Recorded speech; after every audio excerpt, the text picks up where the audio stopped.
Nah, Assalamualaikum warahmatullahi wabarakatuh. Perkenalkan kami dari kelompok 6 akan mempresentasikan tentang kepemimpinan dan kerjasama tim. Slide yang pertama itu ada definisi kepemimpinan. Menurut Gord dan David tahun 1994, halaman 192 dalam bukunya Introduction to Total Quality Management mendefinisikan leadership is the ability to inspire people to make a total willing and voluntary commitment to accomplishing or exceeding organisasional,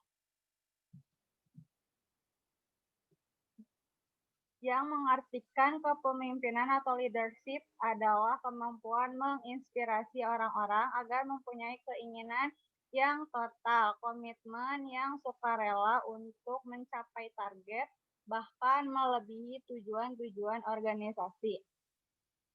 Yang dimaksud menginspirasi oleh Ghost itu adalah yang diartikan motivasi yang sudah terinternalisasikan ke dalam diri setiap anggota organisasi, sehingga kemauan dan komitmen tumbuh dari dalam diri mereka. Selanjutnya ada gaya kepemimpinan yang akan dijelaskan oleh Della. Saya Della Cynthia Rashman akan menjelaskan mengenai gaya kepemimpinan.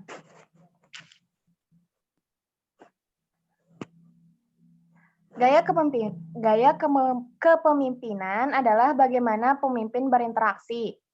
Banyak sebutan untuk berbagai gaya kepemimpinan, dan dari banyak sebutan tersebut, Ghost dan Davis mengategorikan ke dalam 5 gaya kepemimpinan. Yang satu autokratik, kedua demokratik, ketiga partisipatif, kelima orientasi tujuan, keenam situasional. Autokratik adalah gaya kepemimpinan yang juga disebut diktatorial, dan sebagian orang menyamakan gaya dengan militeristik.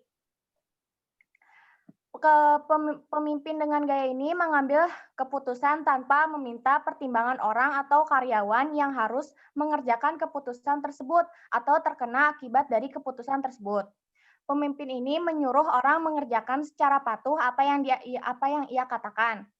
Kritik terhadap gaya kepemimpinan ini bahwa walaupun gaya ini mungkin berhasil pada kondisi tertentu, tetapi tidak akan berlangsung dengan jangka panjang. Gaya kepemimpinan ini tidak sesuai dengan konteks kepemimpinan mutu. Kedua, demokratik. Gaya kepemimpinan demokratik juga sering disebut gaya konsultatif atau konsensus. Dalam mengambil keputusan, pemimpin dengan gaya ini akan melibatkan orang yang akan melaksanakan atau terkena dampak keputusan tersebut.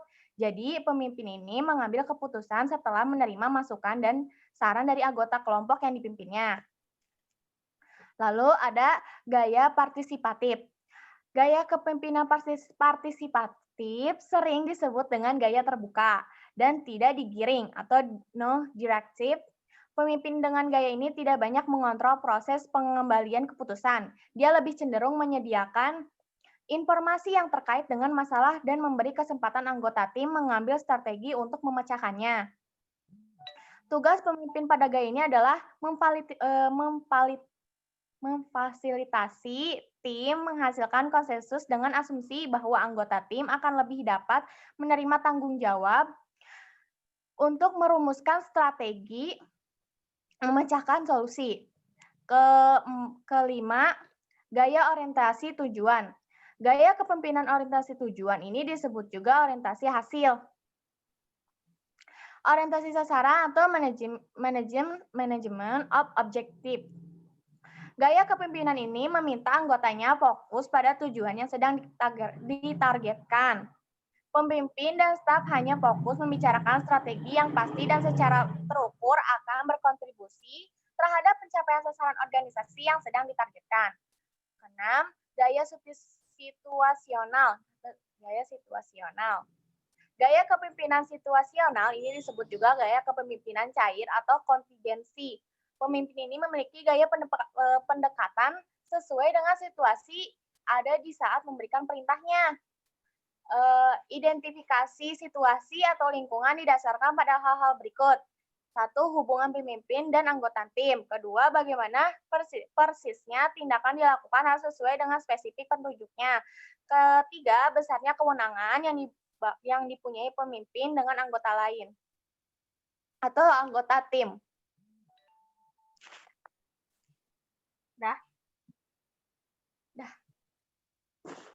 Udah. Selanjutnya, gaya kepemimpinan dalam konteks moto terpadu akan dijelaskan oleh Naufal.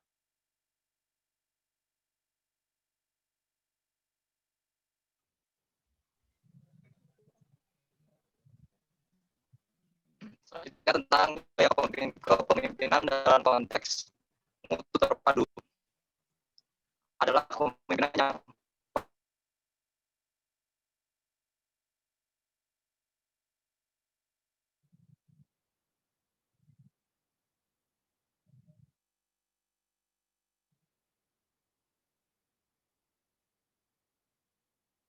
bersedia dan mengikutinya.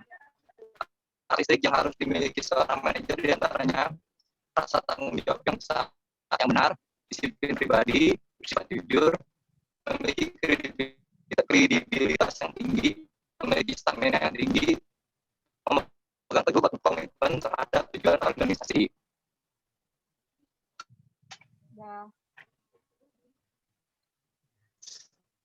Ya, dari kelompok 6, untuk kekurangannya mohon dimaafkan. Assalamualaikum warahmatullahi wabarakatuh.